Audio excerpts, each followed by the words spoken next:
मजदूरी करता है, भूखा रहता है, रिक्शा चलाता है। आपने देखा होगा प्रदेशों में वृद्ध व्यक्ति रिक्शा चला रहा है, क्यों? कहा मेरी संतान भूखी न सोए, मेरे बच्चे भूखे न सोए। अगर परिवार में बच्चे भूखे हों और पिता कभी बाजार जाएगा, वहां कुछ खाने को भी मिल जाए तो वो पिता वो पकवान मिष्ठान ठीक से खा नहीं पाएगा। उसमें से कुछ मिष्ठान अपने पास में रख लेगा अपनी संतान के लिए। मेरे बेटे मेरी बेटियां भूखे, मैं कैसे खा लूं? सुदामा जी को अपने उन संतान की याद आ गई जो 15 दिन से भूखे थे। रोए नहीं ताकि कृष्ण को पता न चले, आंखों में आंसू भरे हुए हैं। सुदामा जी महाराज ने भोजन किया है। भगवान श्री कृष्ण सुदामा जी को अपने उस शयन कक्ष में लेकर के आए जहां रुक्मिणी के सिवा कोई जाता नहीं था। आज सुदामा जी, भगवान श्री कृष्ण सुदामा के चरण दबा रहे हैं, भगवान चरणों की सेवा कर रहे हैं। सुदामा जी कुछ बोल नहीं पा रहे हैं, शांत है। भगवान ने धीरे से कहा, भैया आप तो वैसे ही सरल स्वभाव के हैं, एक बात बताओ, आपने गुरुकुल से आने के बाद विवाह किया कि नहीं किया? श्री कृष्ण तो सब कुछ जानते हैं, वो सुदामा की परिस्थिति को भी जानते हैं, किस परिस्थिति से अपने घर से आए हैं ये भी जानते हैं। श्री कृष्ण चाहते हैं कुछ विनोद हो जाए ताकि सुदामा का यह दुख दूर हो जाए। भगवान श्री कृष्ण ने कहा, भैया ये बताओ शादी की कि नहीं? सुदामा जी कहने लगे, कन्हैया बहुत अच्छी शादी हुई है और हमारी जो धर्म पत्नी है वह भी सुशीला है, उनके बारे में क्या कहे? सुदामा जी सुशीला की प्रशंसा करते हैं। अच्छा, आपने शादी कर ली और हमें बुलाया भी नहीं? सुदामा जी धीरे से कहने लगे, कन्हैया मेरी तो एक ही हुई थी, बुलाना भूल गया। अरे तुम्हारी थी 16,108 हुई थी, एक में भी बुला लेते। सुदामा जी और कृष्ण हंसने लगे। अच्छा ये बताओ, भाभी इतनी अच्छी है तो हमारे लिए कुछ लेकर के तो आए होंगे? सुदामा जी ने कहा, हमारे यहाँ कुछ था ही नहीं लाने के लिए। कैसे कह दे कि वो 4 मुट्ठी चावल तुम्हारे लिए उपहार लेकर के आए हैं? सुदामा जी कैसे कहें कि ये चावल उपहार लाया हूं? रुक्मिणी आदि रानियां हंसेंगी, ये कैसा मित्र आया है जो 4 मुट्ठी चावल लेके आया? सुदामा जी महाराज वो चावलों को अभी भी अपनी पोटली दबाए हुए अपने कांख में। भगवान श्री कृष्ण ने कहा, भैया मैं देख रहा हूं आप अपनी बाह को बार बार ऊपर कर रहे हैं, क्या कारण है? सुदामा जी कहने लगे, कृष्ण मेरे बाह में दर्द हो रहा है। अच्छा, अभी तक मैं आपके चरण दबाता था, लाओ आज आपका हाथ दबा देता हूं। और जैसे ही सुदामा जी का हाथ पकड़ के खींचा, उसमें से वो 4 मुट्ठी चावल निकल आए और भगवान श्री कृष्ण ने उसमें चावलों को खोल करके वह प्रेम के तंदुल, वह सुदामा जी के चावल, कच्चे चावल भगवान ने मुट्ठी भरी और मुख में डाल लिया। एक मुट्ठी खाते ही भगवान ने सुदामा को त्रैलोक्य का ऐश्वर्य प्रदान कर दिया। दौड़ती हुई लक्ष्मी आई, रुक्मिणी आई, रुक्मिणी ने हाथ पकड़ लिया, हे नाथ ये क्या कर रहे हो? एक मुट्ठी खाकर के इनको त्रैलोक्य दे दिया है, अब ये बताओ मैं कहां रहूंगी? क्योंकि जो त्रैलोक्य का मालिक होता है उसी के मैं साथ रहूंगी, तो आपका साथ मत छुड़वाइए, इसलिए कच्चे चावल मत खाइए। सुदामा जी के चावल भगवान ने खाए, सबरी के बेर, सुदामा जी के तंदुल का भोजन चाहे जितना बढ़िया बना हो, लेकिन आज भी सुदामा जी के चावलों की याद की जाती है। वह प्रेम का भोग था, वह भाव का भोग था। भगवान ने सुदामा जी को त्रैलोक्य का ऐश्वर्य दिया है। सुदामा जी 15 दिन तक श्री कृष्ण के पास में रहे, विचार किया जब कृष्ण के पास से जाएंगे तो कृष्ण कुछ ना कुछ उपहार में देंगे और वो ले जाके हम अपनी धर्मपत्नी से कहेंगे, देवी ये लो, तुमने भेजा था, तुम्हारा मनोरथ पूरा हो गया। लेकिन भगवान ने सुदामा जी को कुछ भी दिया नहीं। कहा क्यों? कहा भगवान नहीं चाहते थे कि सुदामा जी की भक्ति बाधित हो। भगवान ने अदृश्य रूप से तो सुदामा के यहां सब कुछ पहुंचा दिया, लेकिन सुदामा जी को लगा मुझे कुछ मिला ही नहीं।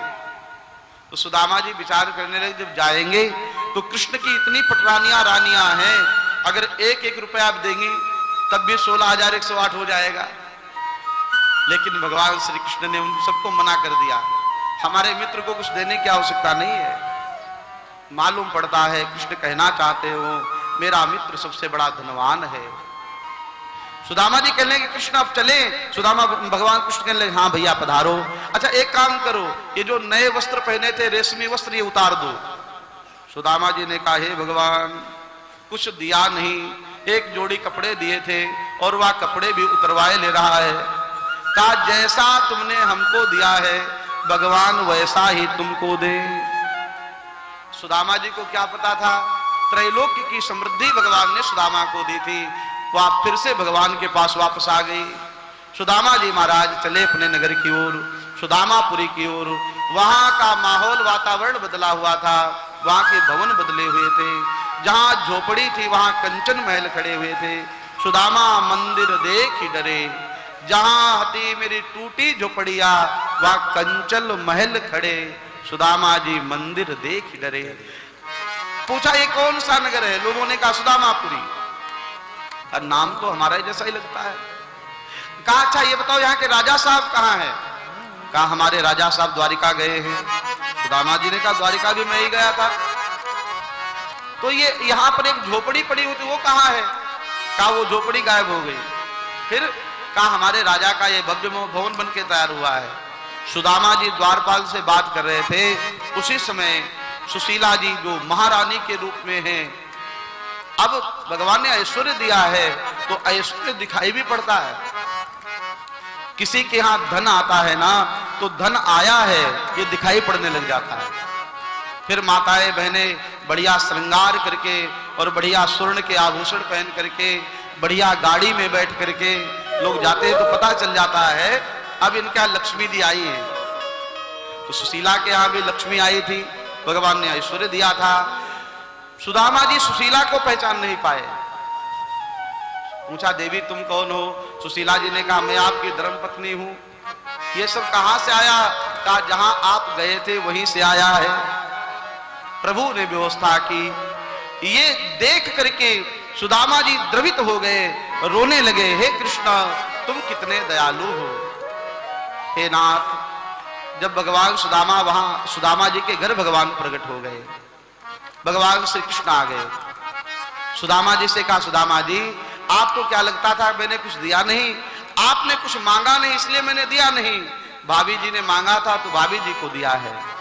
सुदामा जी ने कहा बहुत अच्छा किया, लेकिन मैं भी अब मांगता हूं। भगवान कृष्ण ने कहा अब क्या चाहिए? कहा मुझे पहले वाली गरीबी चाहिए, क्योंकि जो आनंद उस गरीबी में था, जो भजन उस गरीबी में होता था, वह इस अमीरी में भजन नहीं होगा।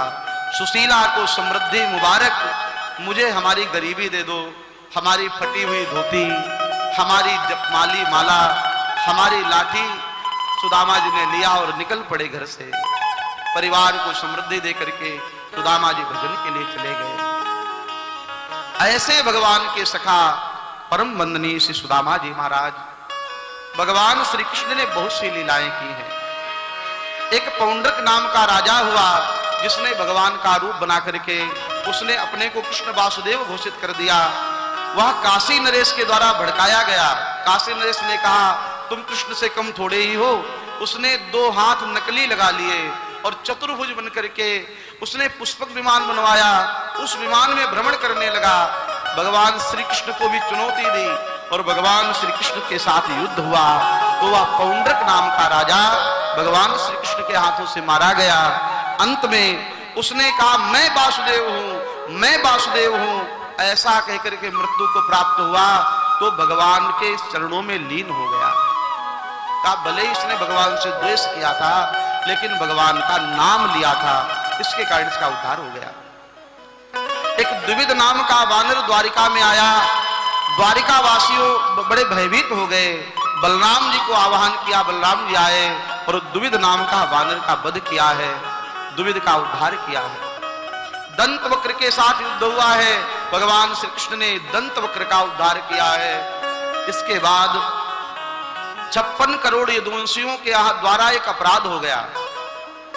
भगवान के वंश के जो छोटे छोटे बालक थे, उन्होंने संतों से जाकर के पूछा, अपने पेट पर कोई बर्तन बांध लिया, साड़ी पहन ली, संतों से जाके कहा, महाराज ये बताओ मेरे गर्भ से पुत्र होगा या पुत्री होगी? महात्माओं ने कहा, मुझसे मजाक करते हो? वो महात्मा सप्तऋषि थे, उन्होंने कहा, तुम्हारे गर्भ से न बालक होगा न बालिका होगी, तुम्हारे गर्भ से मूसल होगा जो यदुवंश का नाश का कारण बनेगा। बालकों ने वो पेट पर से बर्तन खोला, उसमें से एक मूसल निकला, उस मूसल को घिसा है, घिस करके समुद्र में प्रवाहित कर दिया। वह मूसल की जो रेत है उससे ऐरक नाम की घास बन गई है, और जो कील बची हुई थी वह समुद्र में प्रवाहित कर दी। उसको एक मछली ने निगल लिया, मछुआरे के द्वारा वह कील व्याध को दी गई है और व्याध ने अपने बाण में लगा लिया है। भगवान श्री कृष्ण प्रभासक क्षेत्र में पधारे, इसके पूर्व की कथा है। वहां भगवान समस्त यदुवंशियों के साथ कुरुक्षेत्र में आए हैं। कुरुक्षेत्र में भगवान की मुलाकात वृंदावन के ब्रजवासियों से हुई है, हस्तिनापुर के पांडव कौरवों से हुई है, हस्तिनापुर के सब लोग मिले हैं, द्वारिका के सब लोग मिले हैं, और 1 महीने तक भगवान सूर्य ग्रहण के समय कुरुक्षेत्र में रहते हैं। वहां सबसे भेंट हुई है। कुरुक्षेत्र में सूर्य स्नान करके सभी लोग अपने अपने घर वापस गए हैं। भगवान श्री कृष्ण भी द्वारिका आए हैं।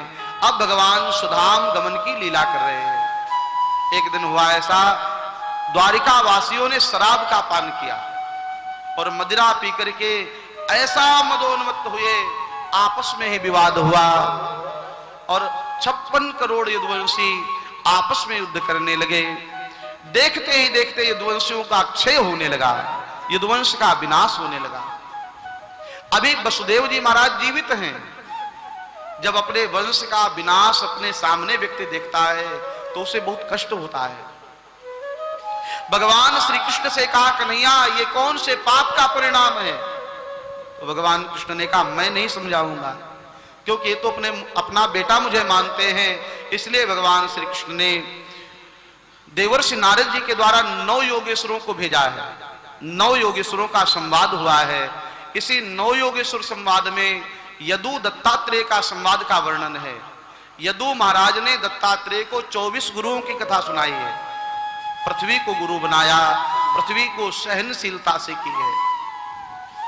अजगर को गुरु बनाया है।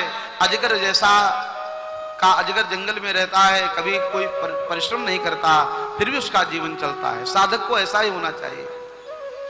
वैश्या को गुरु बनाया है, मधुमक्खी को गुरु बनाया है, हाथी को गुरु बनाया है, मछली को गुरु बनाया है। 24 गुरुओं की कथा आप सब लोग विस्तृत रूप से श्रीमद् भागवत जी में पढ़ लें। दत्तात्रेय जी के 24 गुरुओं की कथा सुना करके यदुवंश महाराज यदु जी को ज्ञान हो गया था। 9 योगेश्वरों के संवाद से वसुदेव जी महाराज को ज्ञान हुआ। अब वो समय आने वाला है, भगवान श्री कृष्ण सुधाम जाने वाले हैं। 56 करोड़ यदुवंशी आपस में विवाद करके झगड़ा करके मारे जाते हैं। शराब पीने से कभी किसी का हित नहीं होता।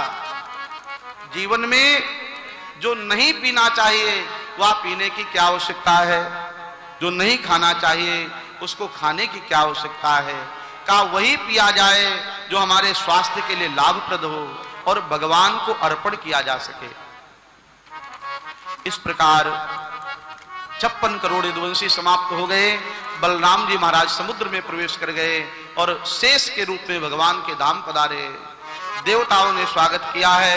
भगवान श्री कृष्ण भी सब देवताओं के मध्य देवता पुष्प बरसा रहे हैं। देवताओं की पुष्प वर्षा करते हुए भगवान श्री कृष्ण ने अंतिम समय में महाराज मैत्रेय और महाराज उद्धव को ज्ञान प्रदान किया है। और भगवान श्री कृष्ण ने अर्जुन को जिम्मेदारी दी थी, अर्जुन मेरी राधा रानी के पास हमारी 16,108 पटरानियों को रानियों को ले जाना, लेकिन अर्जुन उस कार्य में असफल हुए हैं। भगवान स्वयं भील बनकर के आए और अर्जुन से भगवान श्री कृष्ण की पत्नियों को लूट लिया है।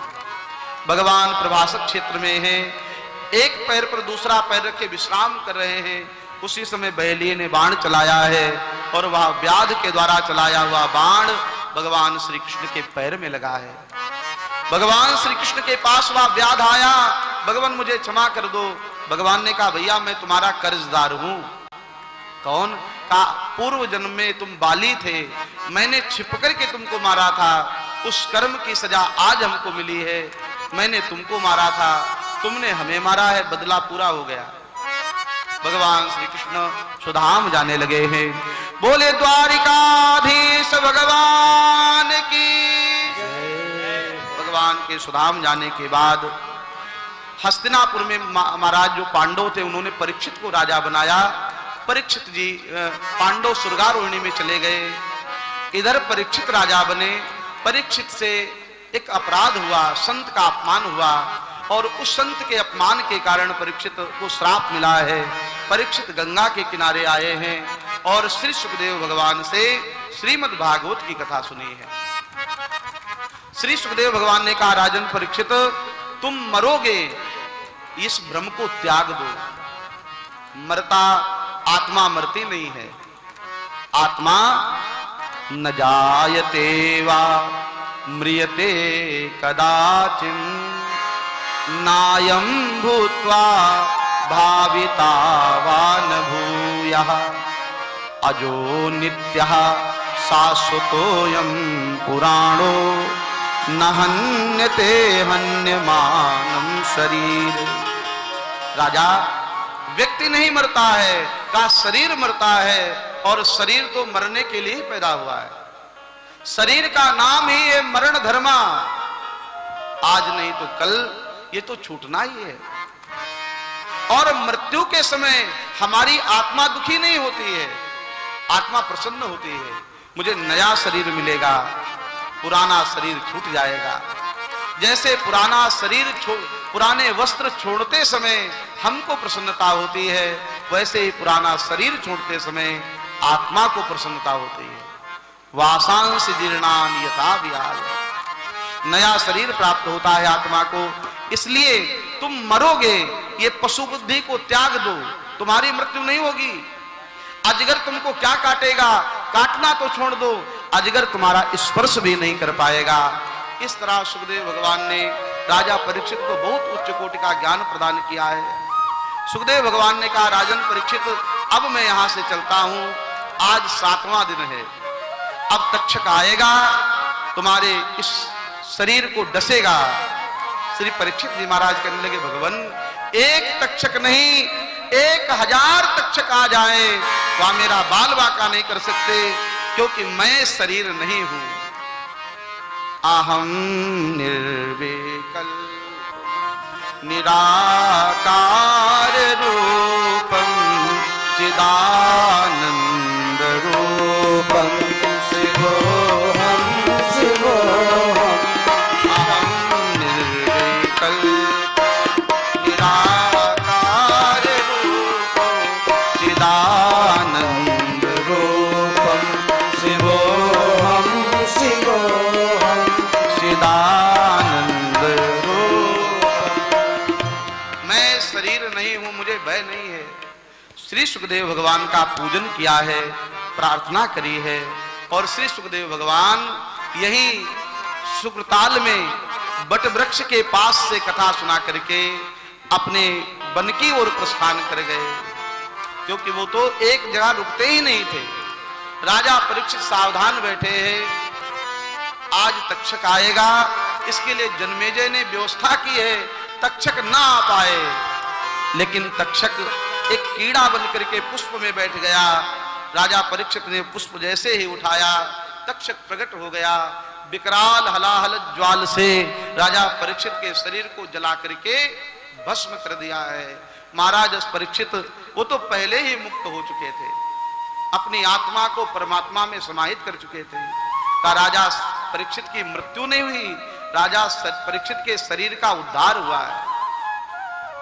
श्री सूत जी महाराज कहते हैं हे ऋषियों, यह संवाद मैं भी वहां था जो सुखदेव जी महाराज ने कथा सुनाई थी, मैंने आप लोगों के सामने सुनाई है। कलयुग के राजाओं का वर्णन है। कलयुग के राजा कैसे होंगे।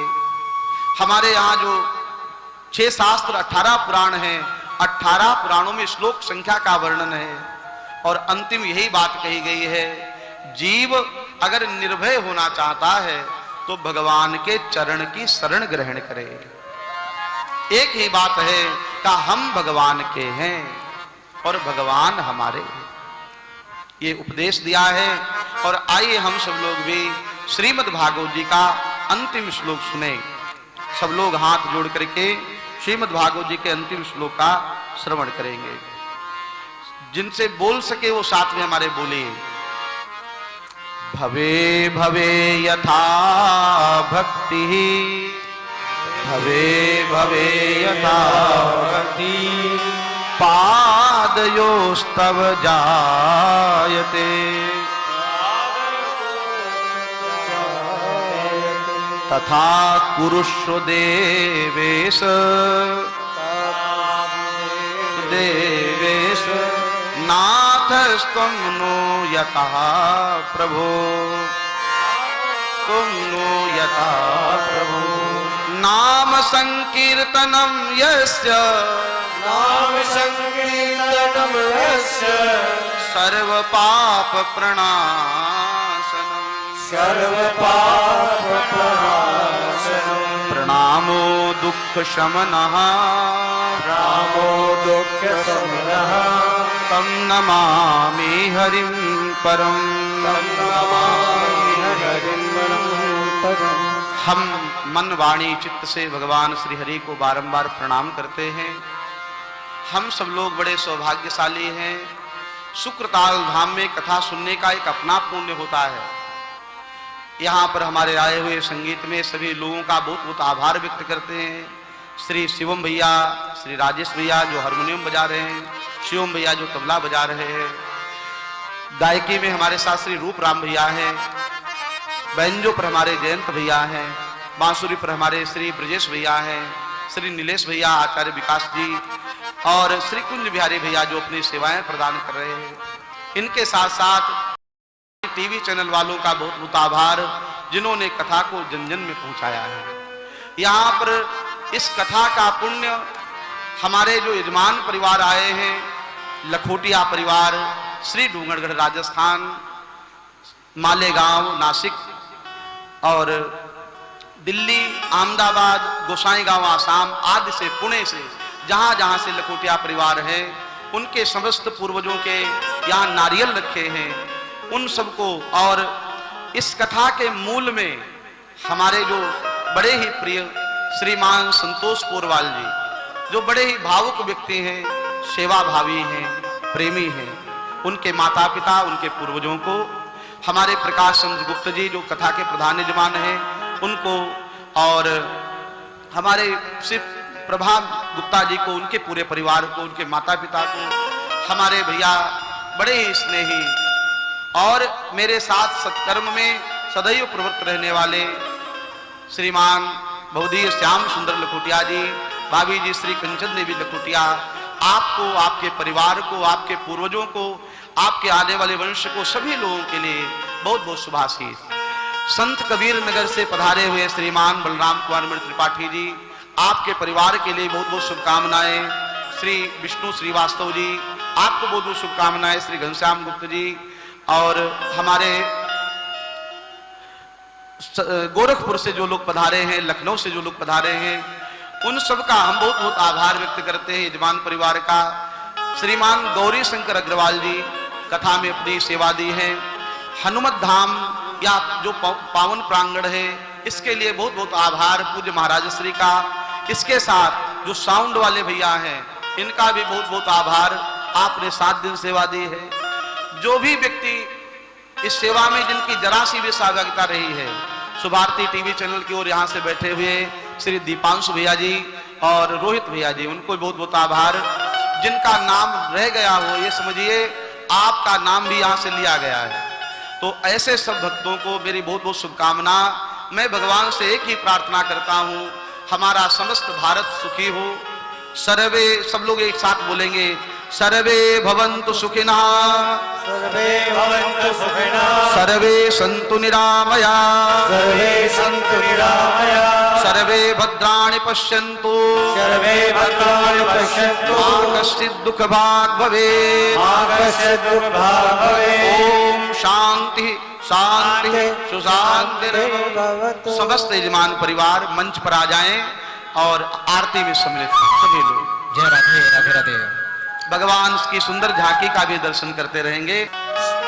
श्री भागवत भगवान की है आरती कहो पापियों को पाप से है तारती श्री भागवत भगवान की है आरती पापियों को पाप से